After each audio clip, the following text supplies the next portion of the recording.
வணக்கம், நான் உங்கள் மீனா பேசுகிறேன். இன்றைக்கி ஹெல்த்தியான ப்ரௌனி எப்படி செய்வதுன்னு பார்க்கலாம். அதுக்கு தேவையான பொருட்கள் ஆப்பிள், முட்டை, cocoa powder, baking powder, choco chips, அப்புறம் நம்மளுக்கு தேவையான முந்திரி, பாதாம். ரெடியாக இது டஸ்ட் பண்ணி எடுத்து வச்சு நான் இது போட்டு பட்டர் ஷீட் போட்டு வச்சுருக்கேன். நீங்கள் டஸ்ட் பண்ணி கூட எடுத்துக்கலாம். முதல்ல ஆப்பிளை தோல் சீவிட்டு கட் பண்ணிவிட்டு நான் காமிக்கிறேன். இப்போ ஆப்பிள் கட் பண்ணியாச்சு. இதில் போட்டுக்கலாம் மிக்சியில். நெக்ஸ்ட்டு எக்கு ஒன்று உடச்சி ஊற்றிக்கலாம்.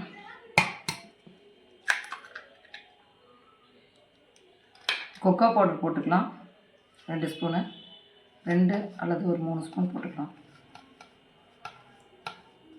லைட்டாக இருந்தால் 3 ஸ்பூன் போட்டுக்கோங்க, டார்க்காக இருந்தால் 2 ஸ்பூன் போட்டுக்கோங்க. அப்புறம் பேக்கிங் பவுடர் 1 ஸ்பூன் போட்டுக்கலாம்.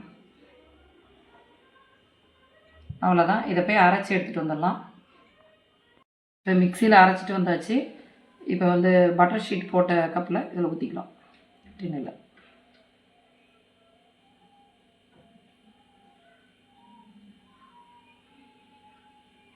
ஓகே. இதுக்கு மேலே நம்ம ட்ரை ஃப்ரூட்ஸ் மேலே தூவிக்கலாம்.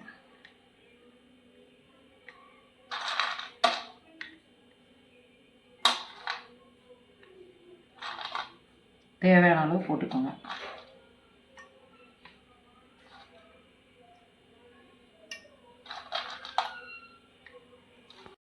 நட்ஸு போட்டு மேலே ஒரு கோட்டிங் ஊற்றியாச்சு.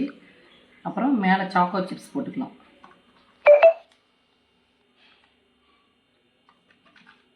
இப்போ ப்ரீ ஹீட் பண்ணி கடாயில் ஸ்டாண்டு போட்டு ப்ரீ ஹீட் பண்ணி வச்சுருக்கேன். நீங்களும் அதேமாதிரி வச்சுக்கோங்க. இதை கொண்டு போய் அதில் ஒரு 20 நிமிஷம் வச்சு எடுத்துடலாம். இப்போ ப்ரௌனி ரெடி ஆகிடுச்சு. இப்போ டீமோல்ட் பண்ணுறோம். பாருங்கள், பட்டர் ஷீட் போட்டதுனால நீட்டாக வருது பாருங்கள்.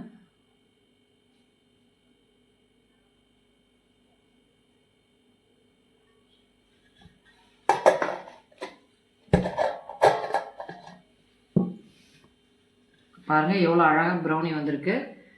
இதே மாதிரி ஹெல்த்தியான ப்ரௌனி நீங்கள் செஞ்சு குழந்தைங்களுக்கு கொடுத்து என்ஜாய் பண்ணுங்கள். சப்ஸ்கிரைப் பண்ணுங்கள். அதுக்கு முன்னாடி லைக் பண்ணுங்கள், ஷேர் பண்ணுங்கள், கமெண்ட் பண்ணுங்கள், சப்ஸ்கிரைப் பண்ணுங்கள். அடுத்த வீடியோவில் பார்க்கலாம். Okay, thank you.